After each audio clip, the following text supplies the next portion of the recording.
观众朋友们，大家好，我是一谷水源。这个名字老是让人家误会是日本名字，只是我把我自己真实名字给拆开了。其实，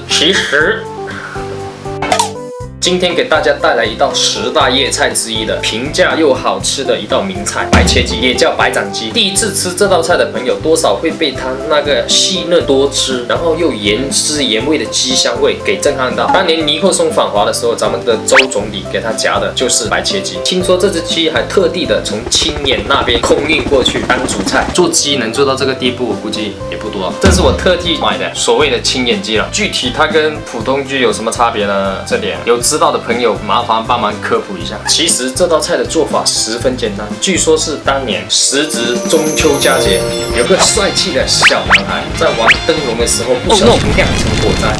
刚好此时一对夫妇正在厨房做鸡，两人二话不说放下鸡后一起跑去灭火。但此时灶里还有点柴火，等他们回来时，鸡已焖熟了。于是他们就做了点蘸料沾着吃，发现哇，这种原汁原味的味道还更好吃。这就是白切鸡由来的其中一个故事版本。当然还有很多故事，毕竟像这种由来的话是很难追到源头的。这青眼鸡像这种杀好的也1斤15块钱，这只总共是花了我42块，所以不算很贵。然后我们现在就来制作这一道平价而又美味的名菜。放一锅水，加入姜片、葱段，大火烧开，把鸡放里面烫一烫，挤出来再烫一烫，重复几次，这样是为了让肚子里面的冷水流出来，达到里外均匀受热。开小火，要这种虾盐水效果，水温在80度到100度之间，焖煮上20分钟。接下来我们先做蘸料，姜拍碎，切末，葱也一样，混在一起剁碎，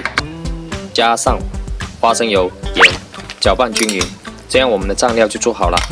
同时准备一锅冰水，20分钟到了，关火捞出，放入冰水浸泡5分钟。看一下这个鸡脚这里一捏就断了，它就说明它已经是熟透的了。捞出，让水滴干，最好挂起来。滴干后切块，大功告成。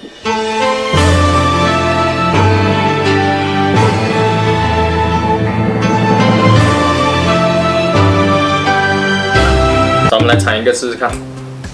这种白切鸡，你要在骨头这里稍稍带有一点点血丝，就说明火候没有过。沾一下我们的酱。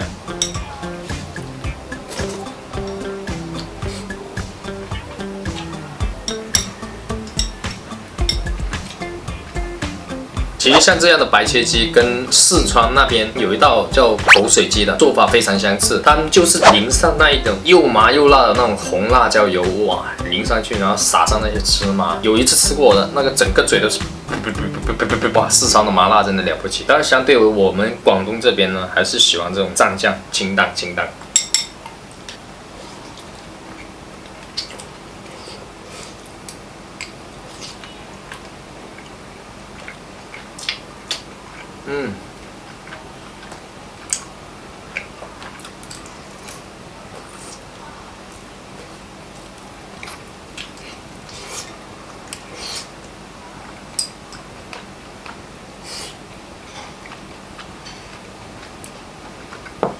那如果在这样子焖的时候呢，你要根据你鸡的大小，适当的延长一下时间。好了，本期的视频就到这里了，大家有兴趣的话可以去做一下试试看。喜欢我的视频，记得点击关注、分享、评论，咱们下期见，拜拜。